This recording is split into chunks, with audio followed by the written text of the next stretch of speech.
Hello to anyone who watches this after, because I've never done live before. Look at my froey hair. Anyway, just here to say that, what am I here to say? I let me gather myself. Okay, so I didn't post anything last week, and I think that's super funny because the last video I posted is about anti-charity and how I have an anti-charity in place so that I post every week, and go ahead and watch that video if you want. But basically, because I didn't post, I had to pay my friend money, and she's donating it to a charity that I don't support. So there's that. So that's a little update. I didn't post, but I do have something, and I'm editing it right now, but I just wanted to hop on to update people that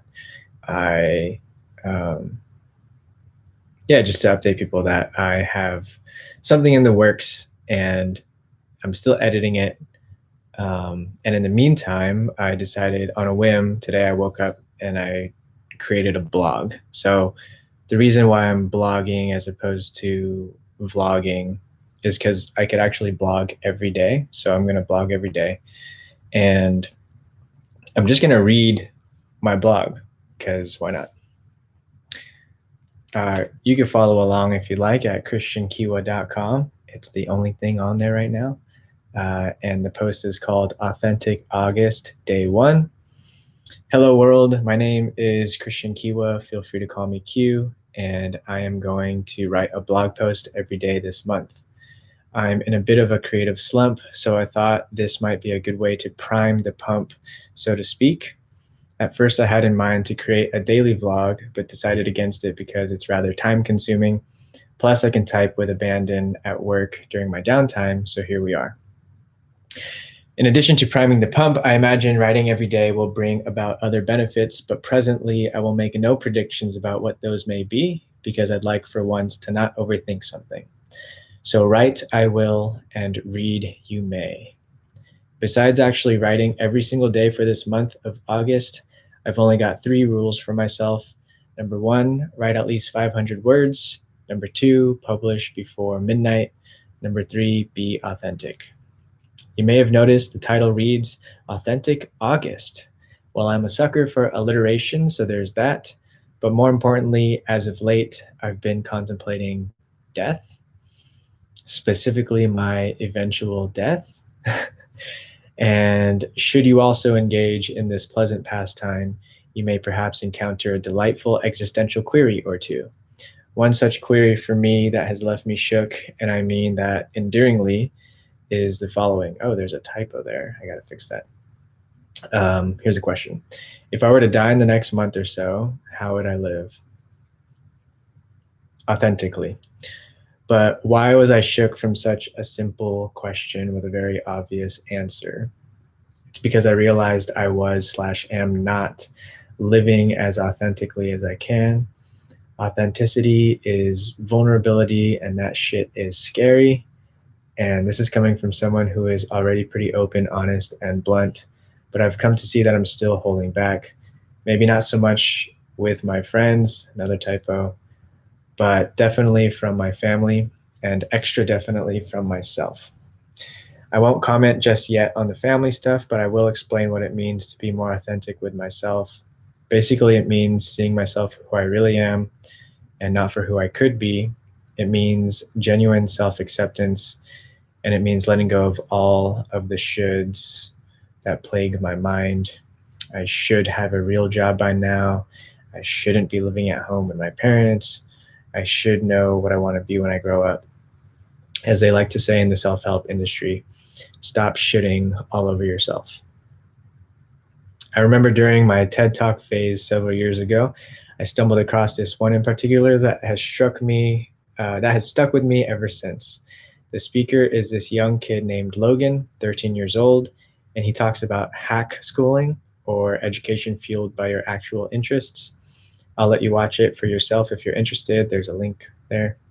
But the most memorable part for me is when he tells of the annoying question adults like to ask, what do you want to be when you grow up? Then he gives the bulk of his speech, and then he ends the TED Talk by finally answering that question. Apparently, I remembered his answer incorrectly, but I'll provide my paraphrased version here anyway. I don't know what I want to be when I grow up, but I do know that I want to be happy and healthy. I just want to be happy and healthy and eventually help others do the same, but I won't be happy or healthy, and I won't be able to help others if I don't learn to love myself first. I just want to be comfortable in my own skin. I just want to express myself, my thoughts, my ideas, my crazy beliefs without fear of rejection or ridicule. I'm done relying on others to make me feel worthy or loved or validated. Sure, that stuff feels good, but it isn't sustainable. I need to be able to do that for myself. Thanks for reading. I'm learning how to just be me, and if that's interesting or entertaining to you, come back for more tomorrow. With love, Q.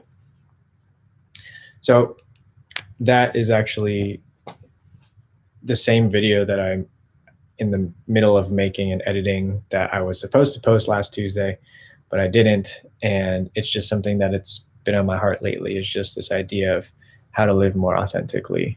So I'm going to write about it. And I'm thinking that, as you heard, I'm in a creative slump. And I think that writing every day will help me to overcome that slump. And I think that writing these blog posts, especially doing it every day, I'll create a pool that I can collect from as far as topics to discuss on this channel. So they're kind of gonna go hand in hand.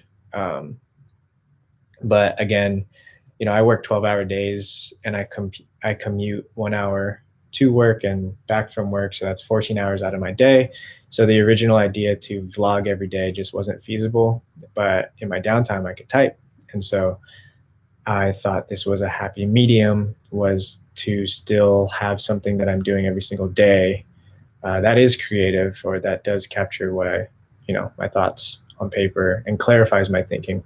I'd like to organize and clarify my thinking, and I think writing is a good way to do that. Tim Ferriss has a great YouTube video about that if you want to check out. Tim Ferriss, How Writing Helps You Think, or something to that effect. Anyway, that's all. I just wanted to put something up, and I thought that going live would be an excellent way to do it. So thanks for joining me, whoever this one person is. Is that me? I don't know. I love you, and have a great night. Have a good weekend. Talk to you later.